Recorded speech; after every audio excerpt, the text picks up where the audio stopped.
Hello and welcome to Mandibil. And long time no see, as they say. Let's just say I've been busy for a while, so I have sort of downgraded my virtual presence on the internet and YouTube's. And it's not like I am doing some big thing right now. Although I just want to add that the few new subs I've got, welcome aboard. I hope you stay, and I hope I can enlighten you with a few of my thoughts. Not that you're going to eat my philosophy raw. I don't expect that, but at least I can poke at your curiousness and your philosophical, spine or whatever you would call it to actually make you think for yourself. That is my primary goal, right? Okay. Um, I don't think much have happened in the realm of philosophy, so to say, during the last couple of months, or however long I've been away. But there has been one thing I want to mention, and that is Bernardo Kastrup. Has There has been, or I have to, frame this right or explain. But apparently, some guy on Medium, I don't want to call him some guy, but a person on Medium, which is a particular platform, and which who I have been in contact with also, has written a blog and a post about Bernardo Kastrup, and I don't want to get too deep into that because it's not my kind of approach to these things. Um, I'm more like a reaction or a deconstruction kind of guy. I want to deal with what is actually being said and written. I'm not sort of dissing whatever the guy did on Medium that Bernardo Castro obviously doesn't like. Um, but it's not my game, right? But I found it, the update on by Bernardo Kastrup, because I have a Google alert, just like I understand that Bernardo Kastrup has whenever his name is mentioned. I don't have a Google alert when I am mentioned. I don't think so, at least. I might need to check up on that. But I also have an alert when Bernardo Kastrup is mentioned. So I sort of I like to follow him around and see what that is doing, right? And even though I might not want to do things that the guy on Medium did, I still, I understand where he's coming from, and his judgment are not far off, in my opinion, right? And through my deconstructions of which are at this point quite numerous, of Bernardo Kastrup and his presentations on his so-called metaphysics or philosophy, ontology, whatever the thing keeps changing its names as we go along, right? I've been very critical about it, but I'm critical about mainly about his actual presented philosophy, and then through that I might have alluded to various aspects of him and his following that sort of leads in the direction of what this guy is sort of condensing a criticism into. So, but recently, Monistic Idealism, which is another channel I have also been following on YouTube, right, has commented on Bernardo Kastrup's comment, and the comment is something like, "Hey Medium," which is that place where the guy, I'll get back to him, has made an update about Bernardo Kastrup and his supposedly sort of, cult leader following thing there, right? A religious, semi-religious, semi-philosophical, thing going there, right? I have certainly alluded to that, but that's not my main criticism, right? It's just an afterthought based on the way he presents his philosophy and the actual contents of it, right? Where I sort of say, okay, so if his philosophy isn't really that good after all, what the hell is he actually doing? Well, maybe he's trying to create this, mental crusade for people who are already deeply mired in some kind of cult following, like religion or statism, for that matter, right? So, but Bernardo Kastrup says here, hey Medium, no comment on this. Fine. At least answer the letter my lawyers, Brett Wilson LLP, sent you on March 27th and again on April 11th. I am prepared to pursue your disgraceful, knowingly platforming and monetizing of defamation against me. So this has got to be,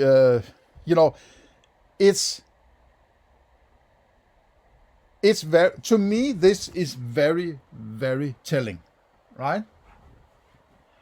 To him, this is about, it's personal to him. It's not about philosophy.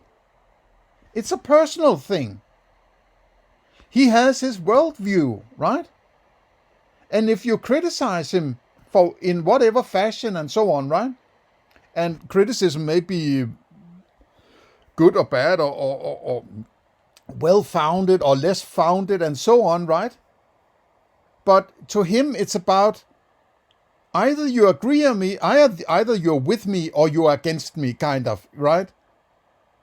And if you criticize me, I'm going to throw my lawyers at you, right? So, and lawyers is the same as saying, well, ultimately, I want you killed for criticizing me, right? So, if anybody is sort of disgraceful here, it's him. Why don't you just take the stick and carry it on the other way around and say, okay, let me present to you why you're wrong in your so-called argumentation and so on, right? Now, I would like, and that's probably why he doesn't, pound on my doors anymore, right? He did something like this the first time around when I criticized this analytic idealism course on Essentia's channel on YouTube. He sent his lawyers my way, but then I just, publicized during this presentation his emails to me, right? And then he kind of shut up, right? Because he doesn't want he wants it to be somewhere as covert as it can be what is going on, right? I suppose. But what I'm doing is I am deconstructing and criticizing directly. If he writes this, then I reflect on that direct scripture or of writing or philosophy.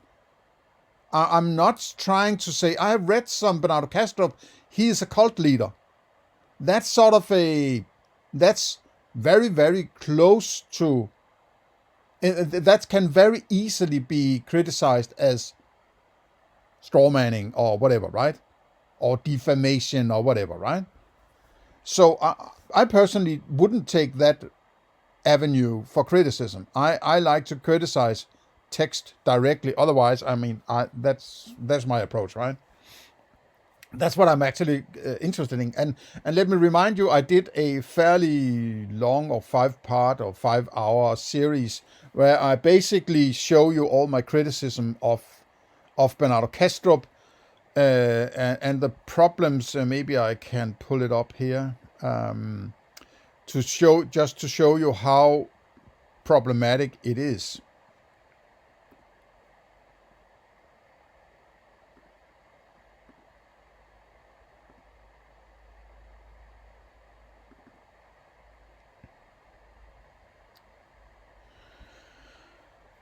And let me see if I can. Or maybe I should have prepared that. I'm a little out of my normal game here, right? Let me see if I can pull this one up.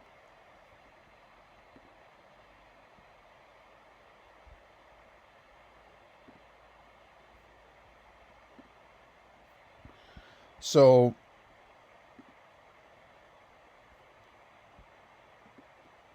all right, let me see if I can.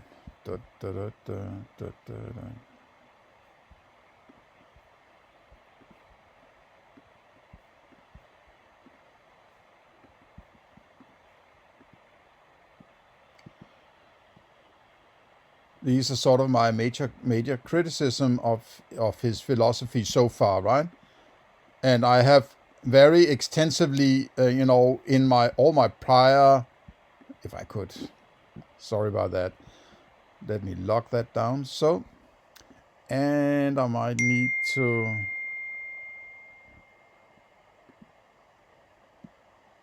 minimize.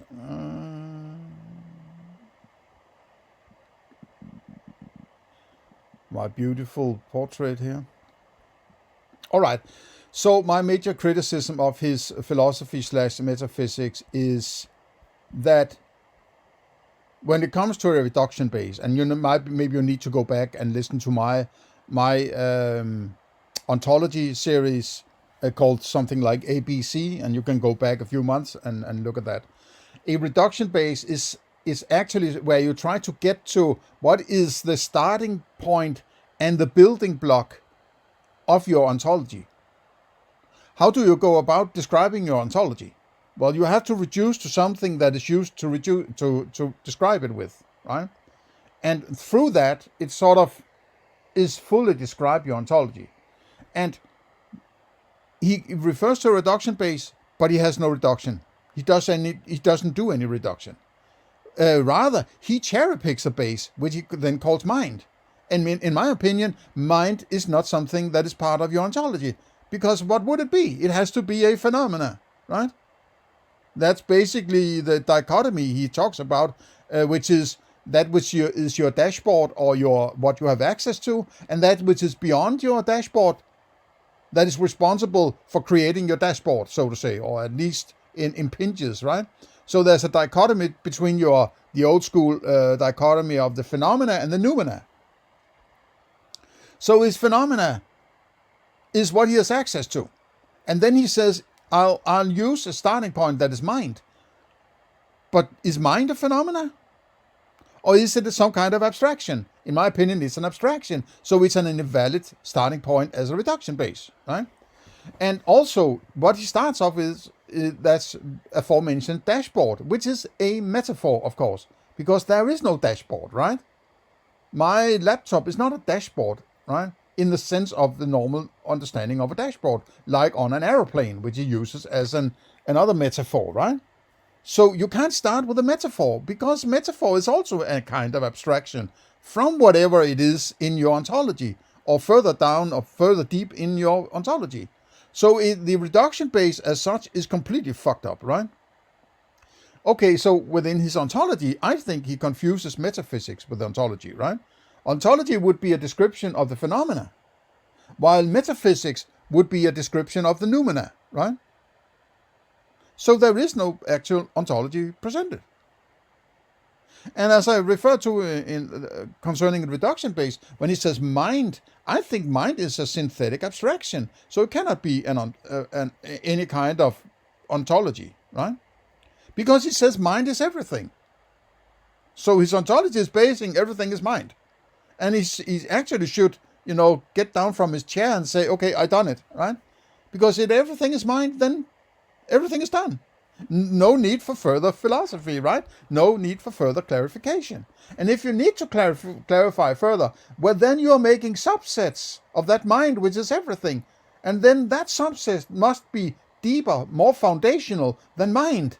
Well, then mind cannot be everything then, right? Content of dashboard is not described, so it's not in his ontology. No, it's just dashboard. Well, what about all these dials and whatever is on that particular dashboard?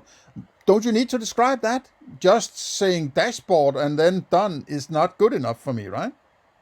And also, perception and dashboard is, are we talking perception here? Sometimes he says perception, the screen of perception, and sometimes he calls it dashboard. Why have two different categories? And are they overlapping? And if they are, why are you using two different? And if they're not overlapping, why are you not clarifying the difference, right? And then there's the idea of the external world, or the so-called noumena, right? There is no argument. Maybe there's something that alludes to an argument, but I don't see any rigid argument there, other than he says, well, it's basically given to me. Or something like, well, if I asked you to describe my attic, you will describe it the same way as I describe it, and therefore there is an external world, or something like that, right? That's stupid. That is, it's flying in the face of Descartes and his demon, right? The demon is there to tell you, you cannot know why you're experiencing whatever you're experiencing, right? But he can come up, oh, yeah, but when I do it, and I describe my attic, and you describe it the same way as I do, that must mean there is an external world. No, you're just describing and interpreting your phenomena, right? That doesn't give you access to an external world. It doesn't. It's stupid argumentation, right? In other words, he takes an external world for granted. But an external world can only be imagined. So further imagination is invalid, right? And that takes a little explanation. He takes an external world for granted, and I think he does that because he used to be a materialist. Or at least he worked in that frame of mind, right? Then he realized, oh my God, you can't know about, or that which I'm experiencing cannot be an external world. That's only my so-called dashboard. Well, then he keeps that external world as if it's still given. But the only reason he talked about prior to becoming an idealist was that he took it for granted that it was there. Now he retracts his experience to be purely subjective. But he keeps that external world as if it's still given to him. I would like to see an argument for that external world, right? And since he can imagine it, or he can refer to an idea of an external world, it must be a part of his phenomena. It's an imagination, or an abstraction, or whatever you want to call it, that is a part of his phenomena, that is just an idea of an external world. That doesn't create an external world, right? And what the last one within external world is that, when I write here, external can only be imagined. So further imagination is invalid. Yes, you have a phenomena that from which you build the idea of an external world.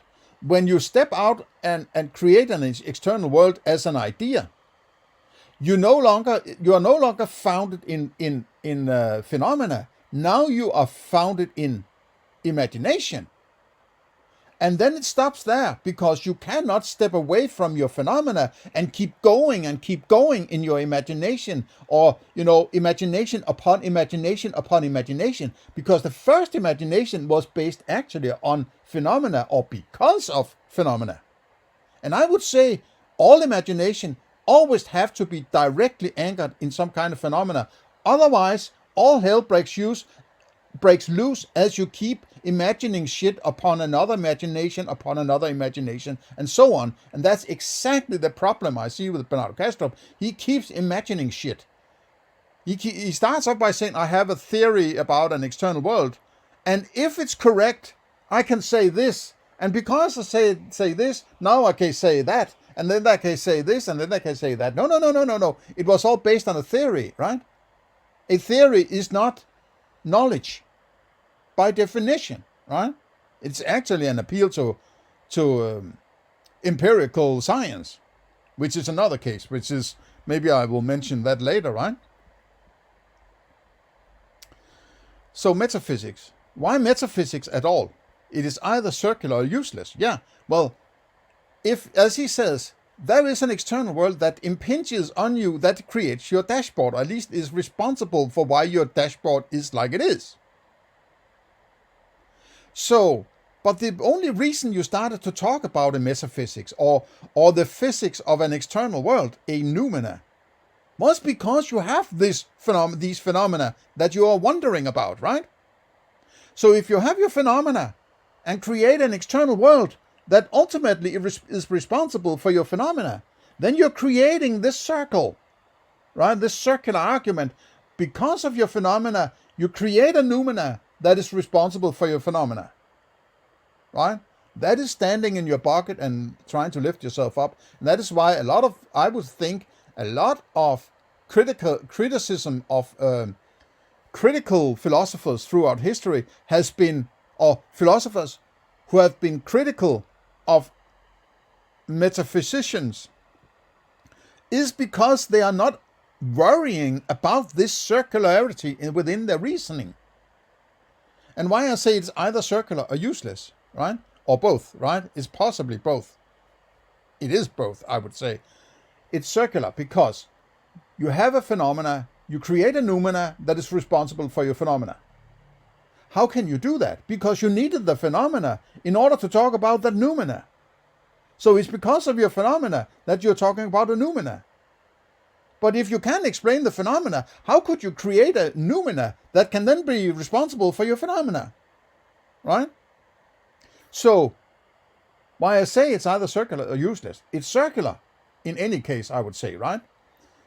Of that thing I just... but if it changes your understanding of your phenomena, then you're using that circular reasoning to change the understanding of your phenomena. Well, if you change your understanding of your phenomena, then you have to change your understanding of how you got to the noumena, which then must be different to accommodate the changes you made to the understanding of your phenomena, right? So then you go into them, then you have to change the noumena, and then that will impinge in a different way on your phenomena. That has to change now, right? So that will go back and change another noumena, and you can keep going like this, right? It's a circular, stupid, it's a vicious, indefinite circle of reasoning, right? This is foundationally invalid, in my opinion. You cannot get to that noumena, even if you establish it, right? You can establish it, but you can never get to it and say anything about it, in my opinion. Or it's useless, because if it doesn't change your understanding of your phenomena, why bother? Why bother with this useless thinking that doesn't change anything anyway, right? So, no argument for why only mind. Well, he basically says, in my opinion, as far as I've heard during the last 4 or 5 years, which is, well, if I say everything is mind, I avoid dualism, or pluralism for that matter, right? That's the only argument, but that is not a fucking argument. It's just, I'll take this because then I avoid problems. Wow, then it must be right because now I avoided problems. No, it doesn't work, right? It's a stupid argument.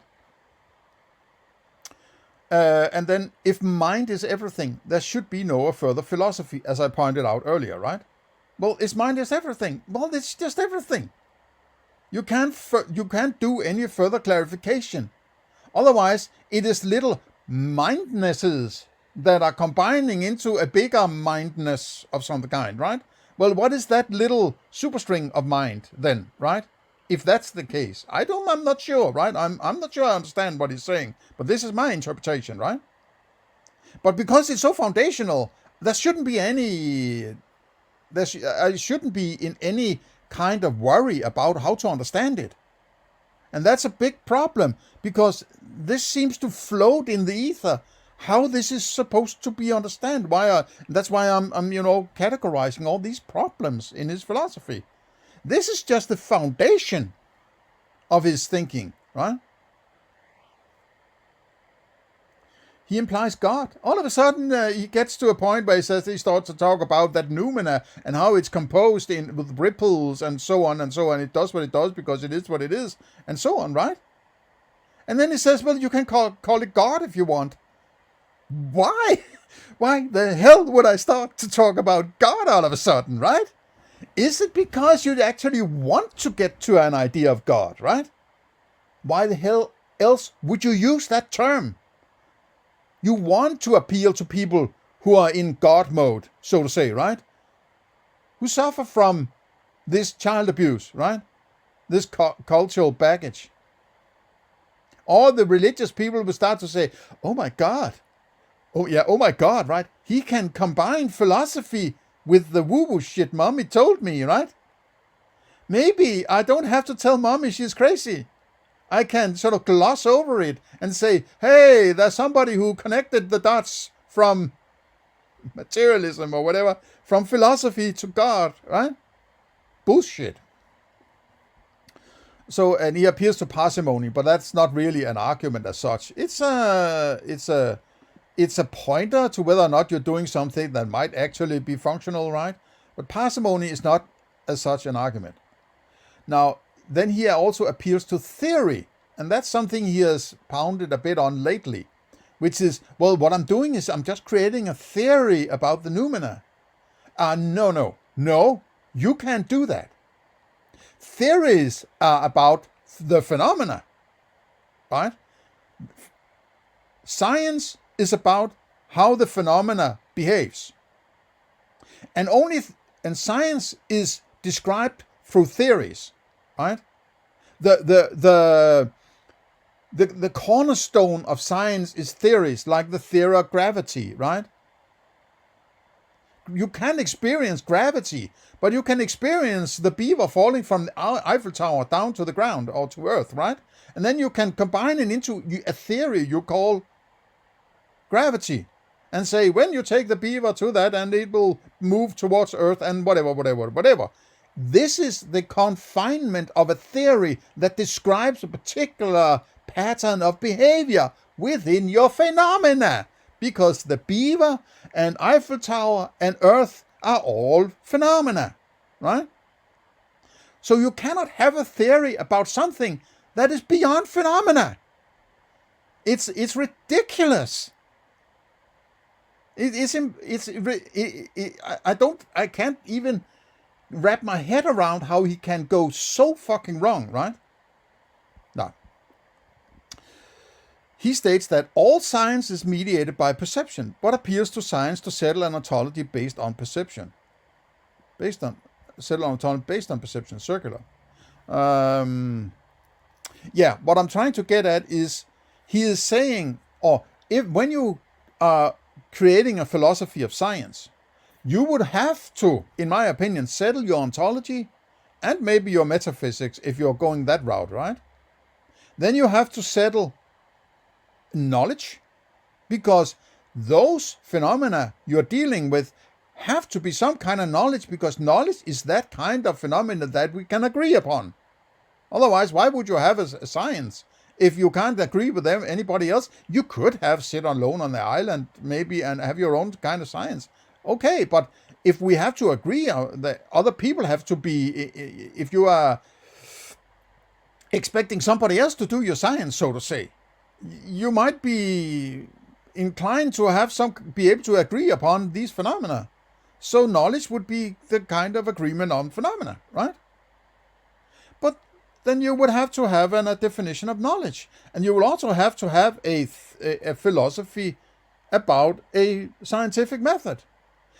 Whenever you go down below science, when you're doing ontology, metaphysics, and epistemology, you are going behind science. You are leaving science behind and going down further down the equipment room, the toolbox, and trying to figure out if these tools are being used correctly. Then you can't use science to go down and, right? You can't use those tools you have to settle in order to do science. But then take science and go down and check those tools.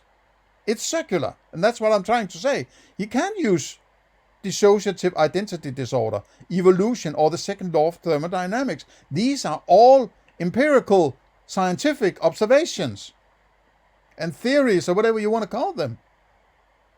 You can't use them to settle your ontology, because you need a settled ontology in order to even start doing DID, evolution, and the second law of thermodynamics. Right? That dynamics is something going on within your phenomena that you're trying to describe. Well, you need to have a clarification of what you mean by knowledge within those phenomena, and a settled ontology, and so on and so on and so on. So it's circular, right? He doesn't understand that.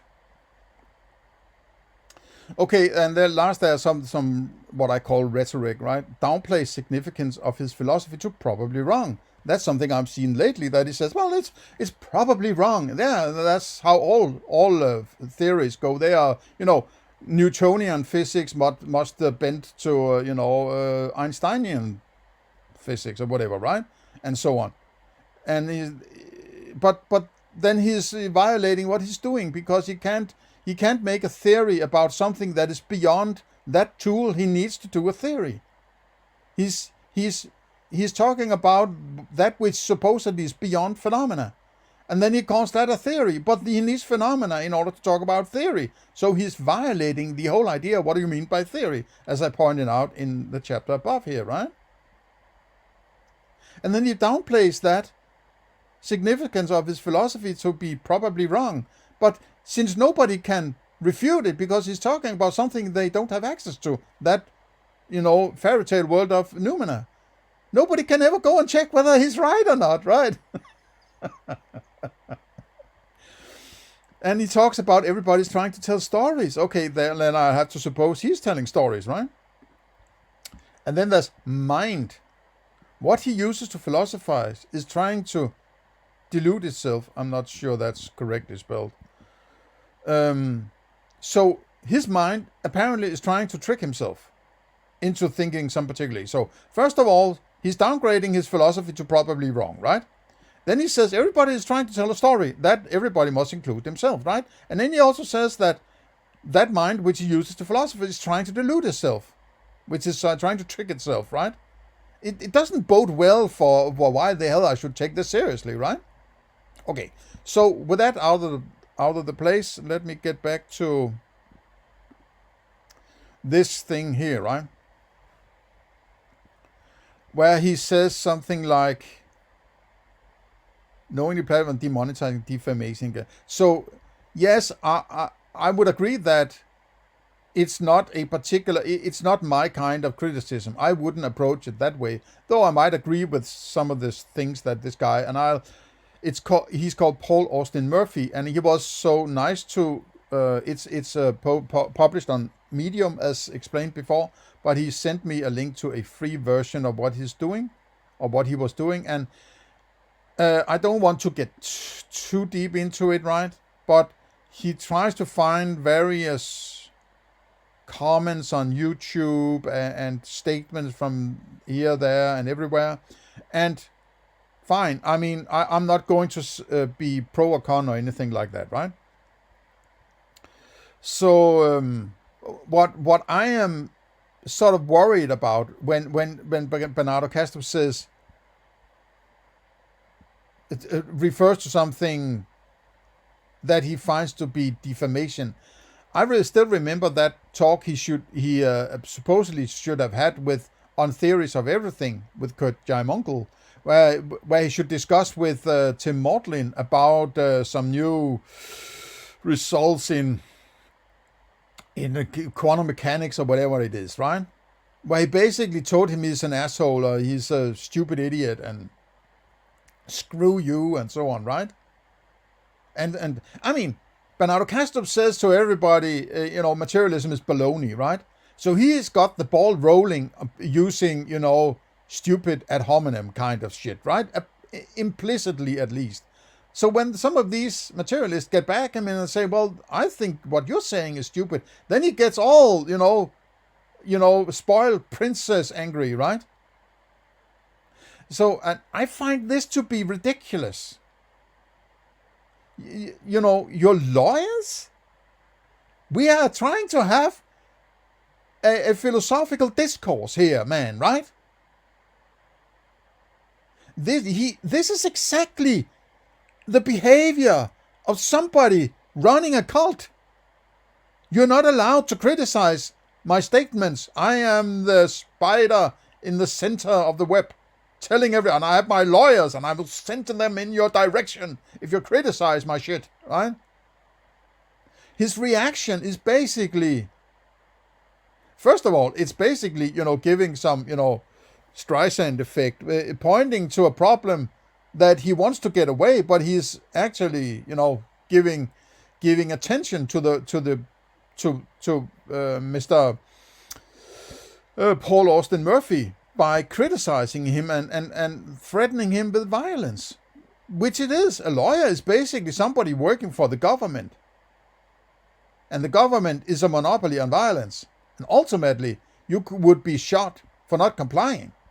And I've spent a lot of time trying to describe that, and I could find a video where I'm actually trying to argue this, which it shouldn't be necessary to argue, but apparently people are so much living in their deluded imagination of what the government actually is, right?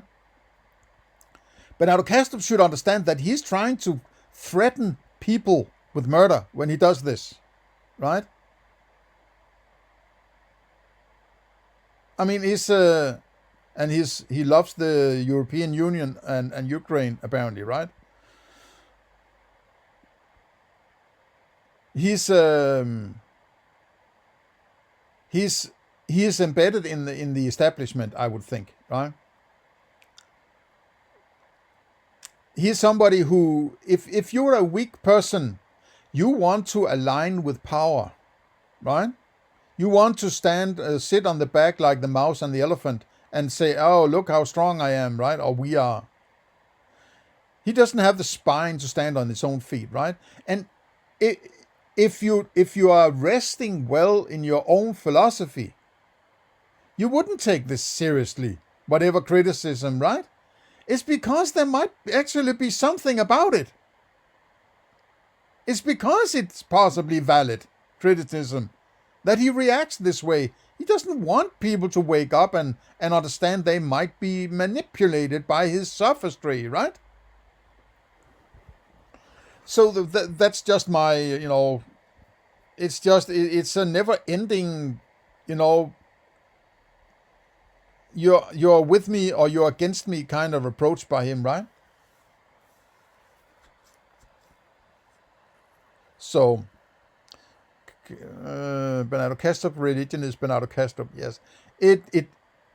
I would agree, it comes very much across if you go back through history, and you can take YouTube as an indicator, those people he wants to get interviewed by are those who are not asking critical questions, right? It's those who are just going to say, "Oh my God, I'm so honored by your presence. Let me ask you a few, rhetorical questions so you can keep spouting the same old story you've been telling for the last 5 years. And I'll, wank off after you're gone because I feel so in the presence of the Lord," right? That's how I see it. He doesn't want any scrutinizing of his philosophy, right? Scrutiny of his philosophy. He wants the choir to want him to preach to them, right? That's why he can spend 8 hours rambling on down at monistic idealism, rather than try to get the most hardcore criticism and reflect on that, right? And respond to it. Like all my criticism, I just presented, a smorgasbord of problems, at least to my standard, right? And then clarify what you mean. And say, well, this is where this is explained, this is where that is explained, and and so on and so on. He can't do that because the problems I have described are so glaring and problematic that is unsolvable not of problems. If he solves one problem, that only amplifies another problem, right?